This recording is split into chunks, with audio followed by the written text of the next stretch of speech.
In queste terre di confine, la storia è scritta nel paesaggio. Camminando in questi luoghi mi sembra di riavvolgere il nastro del tempo, di disfare il tessuto della storia. Qui, dove spazio e tempo si confondono, è facile che la realtà ci sfugga.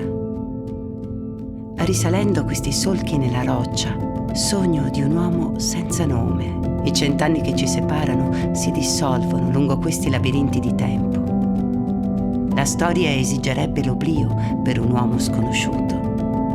Ma nei suoi occhi non vedo paura, sa che nessun nome può appartenergli, perché dietro il suo volto si cela ogni nome.